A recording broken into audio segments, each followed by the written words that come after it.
Hi guys! Tara, samahan niyo ako mag-walking. Kasi ang tagal ko nang hindi nakapag-walking. Today is Friday. So may free tayo.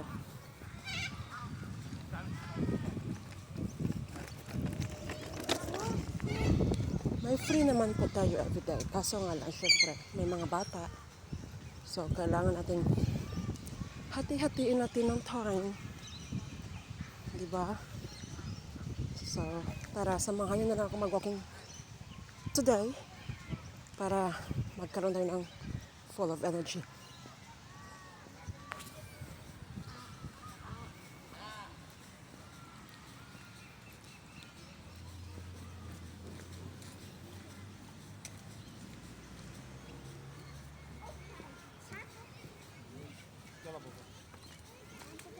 Let's go. That is so good.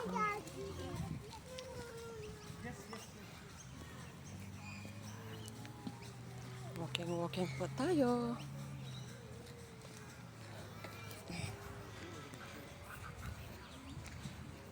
Para hindi masakit yung katawan natin. Kasi syempre sometimes, diba,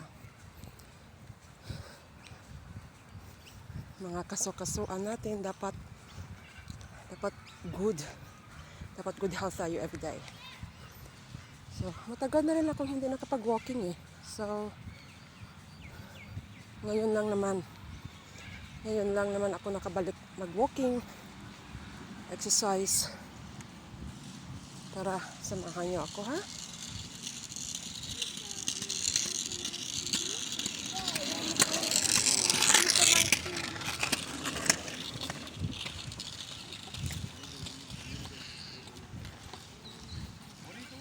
You had to press the brakes. It's alright. You gotta ignore it till you get home. Kasi yung mga bata nag-scooter.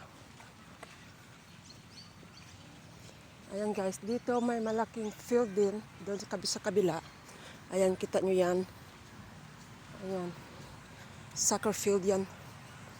So, soccer field at saka yung iba doon, yung sa kabila, park din. Merong mga children's park. Tapos pwede ka din doon mag-soccer. So dito ano lang, walking, jogging. Pwede ka din magsumba dito, o di ba? Magsuzumba. At saka mayroon din mga kids playground. At saka may yan. Yan lang.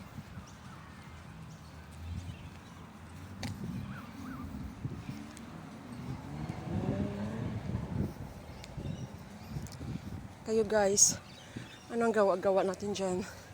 Nag-walking din ba kayo? Ang sarap lang ng feeling kasi pag di ba, exercise every morning o kahit in the afternoon.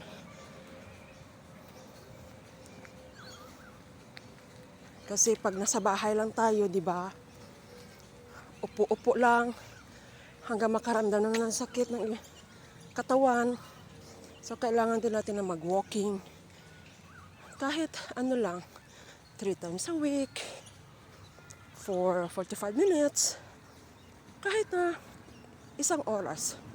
Okay na 'yun.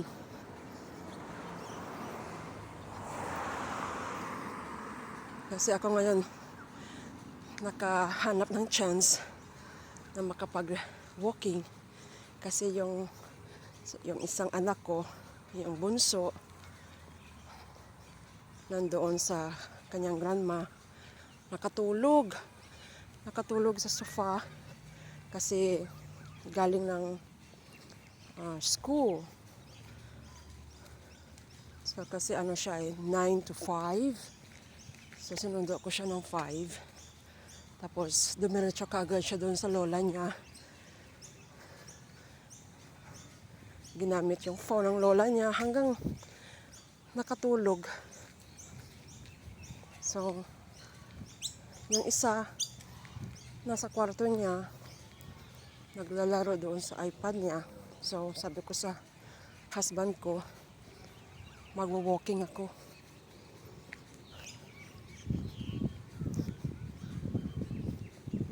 Kasi matagal-tagal din tayo hindi nakapag-walking. Tara guys, samahan niyo ako.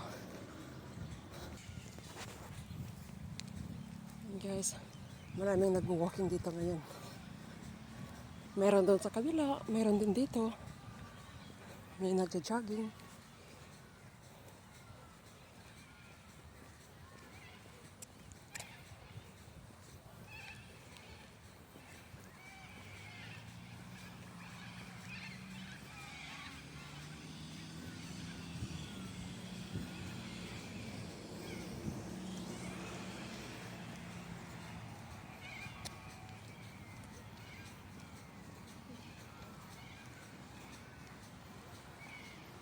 Ayan, doon sa kabila, meron din. Pwede ka din doon mag-walking. Ayan. So far, marami nag-walking today. Kasi lumubog na yung araw. So, ano na bang oras ngayon? 8? Almost 8 o'clock. 7:54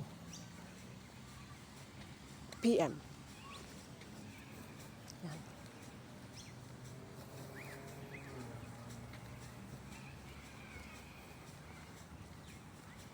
Bakit hindi ako pinagpapawisan? Gusto kong pagpawisan.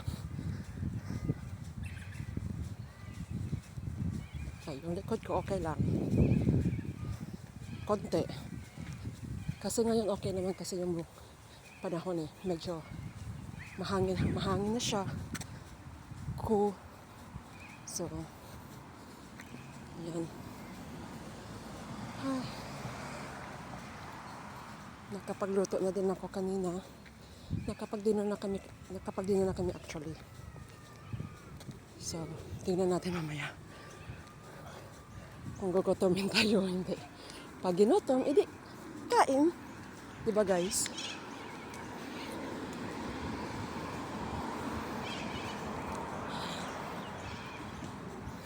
Ayan guys, pakita ko sa inyo yung bahay. Ayan. Hindi bahay ko hindi bahay namin. Bahay ng ibang tao. Ayan. Ayan yung bahay nila. Diba guys, ang ganda. Ang laki. Hindi namin afford yan. You know. Siyempre, hindi tayo rich. Ayan, nakailang round na ba tayo? 3 rounds? I think 4 rounds. So maybe another 4 rounds. Then, uwi tayo. Baka kasi gising na yung maliit. Baka hanapin tayo. Actually, hindi naman siya naghanap minsan sa akin Kasi nandun naman si lola niya. Kaya, doon na muna siya.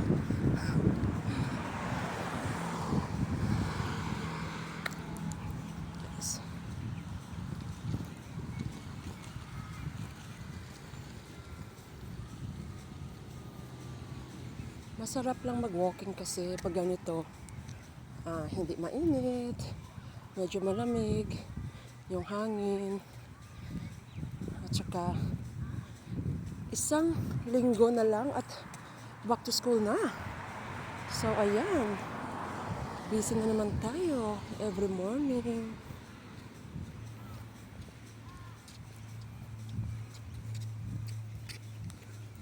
Every morning, gigisingin yung mga bata.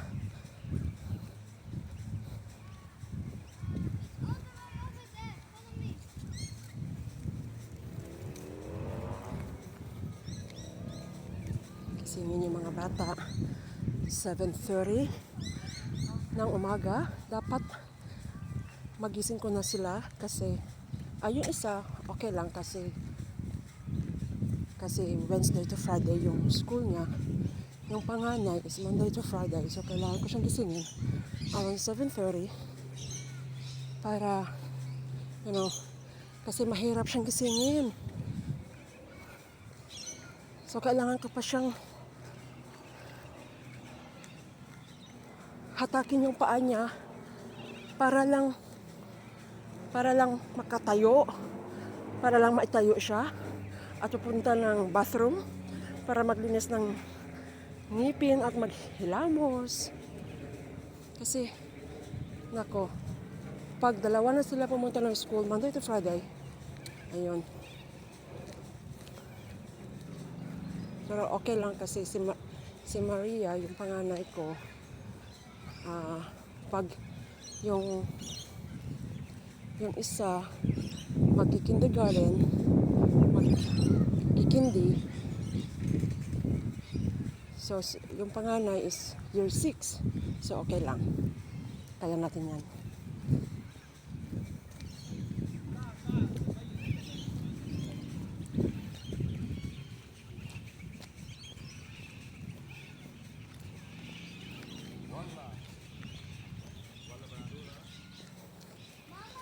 Okay, nadaanan ko, nagki-jogging siya. Kapitbahay ko yun. Alam niyo ba guys, noon, nung nakita namin sila, nung nag-move in sila dyan yun lang sa tabi ng, katabi lang namin, hindi naman katabi yung parang, kapitbahay namin, kami, tsaka yung Chinese saka sila. Alam niyo guys, nung nag-move in sila dyan, yung lalaki na kasabay, ayun siya nagja-jogging. Ang taba niya nung nag-move sila dito. Pero ngayon, ang payat na niya kasi araw-araw, kada hapon, every afternoon yan siya. Nakikita ko nagja-jogging, nagwo-walking. So ngayon, nakita ko siya. Ay nako, parang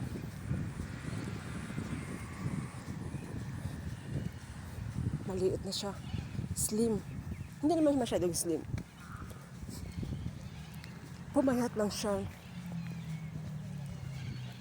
So, iba talaga pag nagwo-walking. Yung mag-lose weight, gusto mo mag-lose weight, mag-walking ka, mag-jogging, para 'di ba? Para din yun sa health natin eh. Yan guys, magto-2 rounds tayo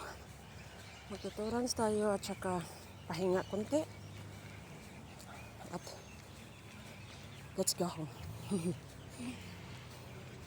Magto-2 rounds muna tayo. 2 ikot na lang tsaka pahinga konti at tsaka uuwi tayo.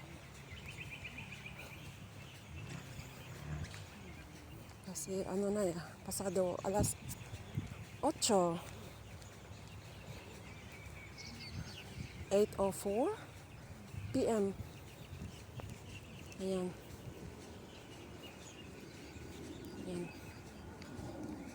At saka konti na lang at patapos na rin yung isang buwan na lang at patapos na rin yung summer. So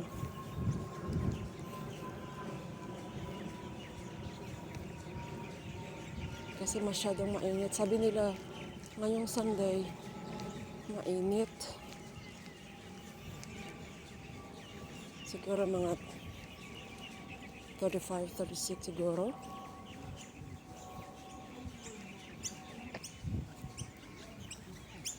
So, on Sunday mainit, so tingnan natin. At saka, on Monday, it's a public holiday. It's a Australia Day.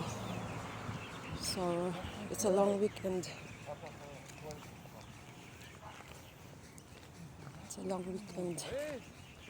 So, at saka afternoon is mga Monday, Tuesday, 1 week, then back to school.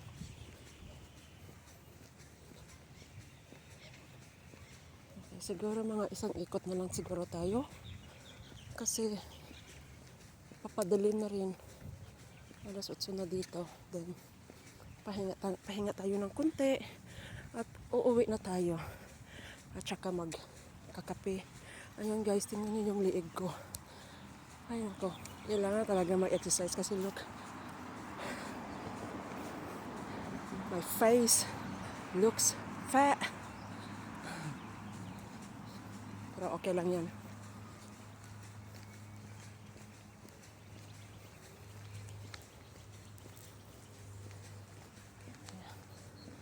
Siguro, kasi sumasakit na din yung paa ko. Sumasakit na din yung paa ko. Pahinga na muna siguro tayo. Tapos, pahinga tayo dito konti. Then, patuloy tayo mag-walking. Diretso na tayo uwi. Ay, nako.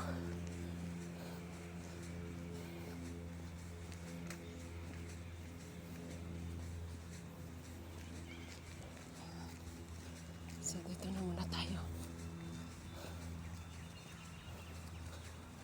Papahinga na muna tayo dito.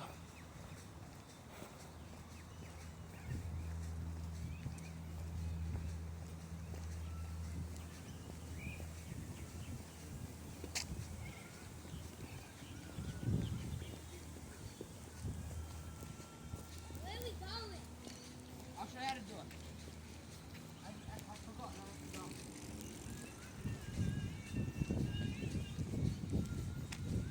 Rabbi, do you get me to go one hand on it? No, you fall off.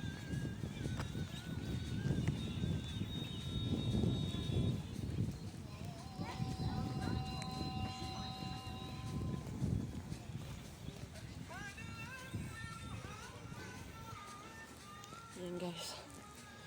Dito tayo. Isang ikot na lang tayo. Hahanap lang ako ng bench para makapagpahinga ng konti. At alis na din tayo.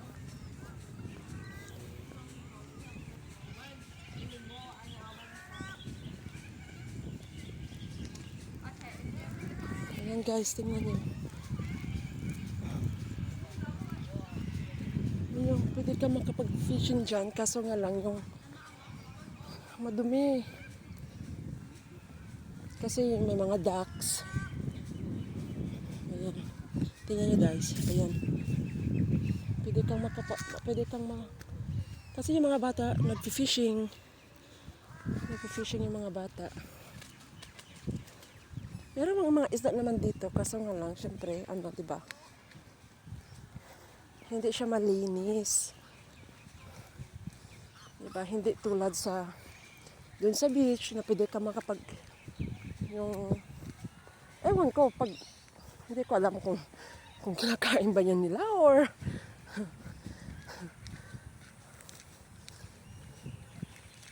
ang dumi.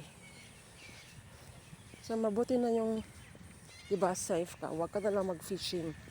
Mag-fishing ka doon sa fishing area, yung mga ganun. Kasi bawal dito mag-fishing eh. Pero, syempre, hindi naman nakikinig yung mga tao dito minsan. So, what can you do? Diba? Yan, may mga ducks dito. Dati, nagpupunta kami dito after hapon. Nag-feed ng mga ducks. Yung mga ganun. Nadala ko yung mga bata dito. Nag-feed na kami ng ducks. Pag may mga sobrang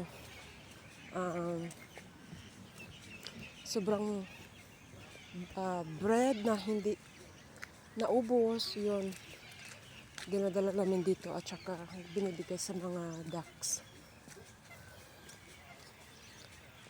Ayan, dito tayo, meron dito upuan, mag-rest tayo ng konti at saka uuwi na tayo.